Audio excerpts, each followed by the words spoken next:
ka-RSP, eto na muli ang araw-araw ng mga inaabangang gabay, patnubay, palala at prediksyon ni Master Hans Kua ngayong araw ng Thursday, October 17, 2024. Para sa mga pinanganak ng Year of the Rat, hindi kontento sa love life, magpatotoo sa karelasyon at huwag magpaasa. Huwag pong gawing palaruan ang feelings ng iba. Blue at wanang swerte kay Year of the Rat.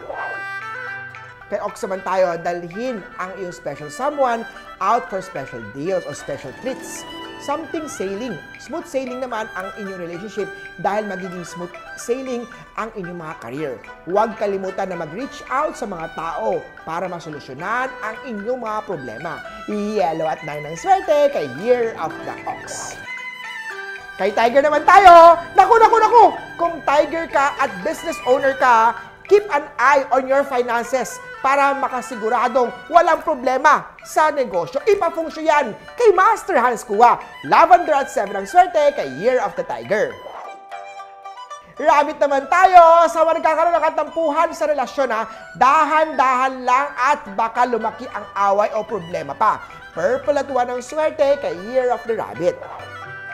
Kay Dragon naman tayo, ipon-ipon muna tayo. Maraming aberya, problema sa pera at yung mga babayarin natin ay hindi makapag-antay. Orange at ang swerte kay Year of the Dragon. Kay Snake naman tayo, ingat sa mga creative ideas at may umaaligid na mga agaw. Makipag-collaborate lang with mga people na you trust para sumagana ang inyong career. Yellow at 5 ang swerte kay Year of the Snake. Kay Horse naman tayo, punong-puno ng pag-asa kayo ngayon sa love department. Tiyak na suswertihin ang inyong gustong malalapitan sa mga minamahal mo o kaya naman naghahanap ng love. Black at 9 ang swerte kay Year of the Horsey. Kay Goat naman tayo, maaaring makaramdam ngayong araw ng pressure dahil sa sunod-sunod na social commitments at work responsibility. Alalahanin, tatandaan na magpahinga din from time to time. Purple at 2 ang swerte kay Year of the Goat. Sa Year of the Monkey naman tayo, communication is the key. Mapapa-professional man o sa personal life na yan.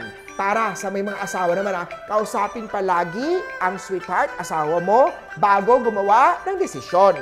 Orange at 6 ang swerte kay Year of the Monkey. Kay Rooster naman tayo, good news. Dahil good news naman para sa mga single dyan, maging alerto kapag pupunta sa kasal. Nakakakilala mo baka ang inaantay mong true love or the one ay makilala mo dyan. Green at 6 ang swerte kay Year of the Rooster. Kay Dog naman tayo, pag-isipan na mabuti ang iyong career goals para makasiguradong makakatulong ito sa future mo. Brown at 3 ang swerte kay Year of the Doggy. At sa Year of the Pig naman tayo, paparating na ang swerte sa buhay mo. Maaaring magkaroon kayo ng salary raise or bonus sa trabaho. Kaya naman magtrabaho ng maigi, mahalin ang work. Green at 1 ang swerte kay Year of the Piggy. Muli po, ito po yung mga gabay, patnubay, palala at prediksyon lamang ni Master Hans Kua. Nasa inyong mga kamay, nasa lalay ang inyong tagumpay. Kaya always be positive at i-claim ang mga swerte, mga ka-RSP.